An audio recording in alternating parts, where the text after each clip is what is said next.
Hello everyone, welcome to my presentation on key concepts in organizational behavior. Today I will be discussing three fundamental topics, namely understanding people at work, individual differences and perceptions, individual attitudes and behavior, and managing stress and emotions. These concepts are crucial for effective leadership and creating positive work in the environment. The first concept is understanding people at work.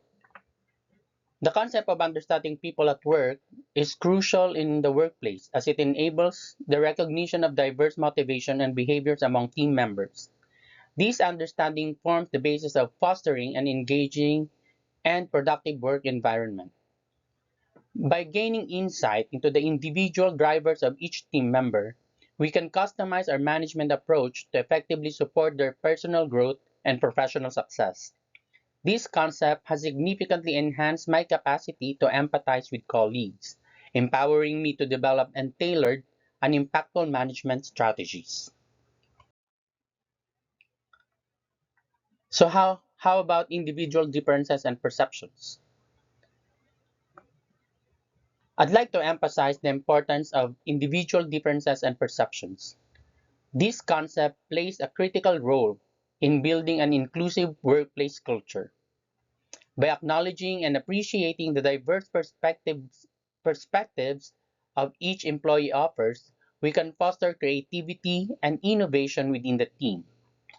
Personally, this has heightened my awareness of unconscious biases and motivated me to actively seek out and value different viewpoints. It has been pivotal in enabling me to cultivate a more inclusive and respectful work environment. The second theory that I would like to discuss about is individual attitudes and behavior. Understanding how attitudes influence workplace behavior and performance is crucial for developing strategies that can improve employee morale and engagement. I have come to recognize the profound impact of my own attitudes on my behavior and interaction with others. By cultivating a positive and proactive attitude within myself and my team, I have observed noteworthy enhancement in overall performance and job satisfaction. The third and final theory that I would like to share is managing stress and emotions.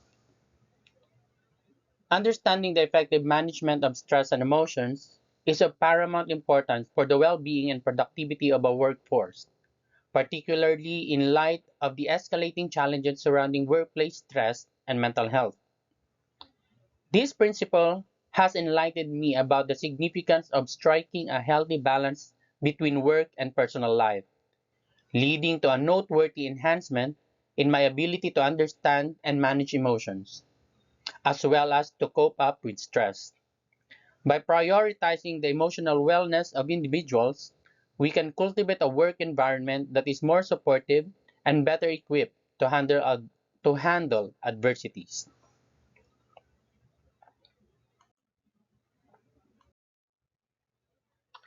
So, how can these concepts be integrated to our personal growth?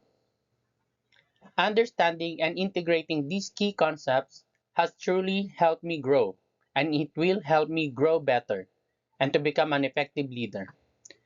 By embracing empathy, inclusivity, positive attitudes, and emotional intelligence, by instilling these concepts, I might be able to create a work environment that is not only positive and supportive, but also nurturing.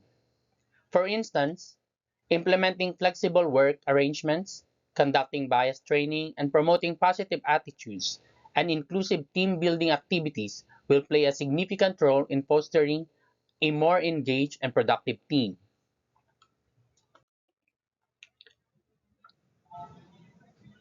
Just to review what we've talked about, so we've talked about how important it is to understand people at work, recognize and appreciate everyone's unique traits, attitudes, and behaviors, and how to manage stress effectively. These are essential for being a great leader and making sure everyone enjoys their work. By always working to improve ourselves, we can become leaders who care and help each other in our team. So that is my report on the theories on organizational behavior, and thank you for listening.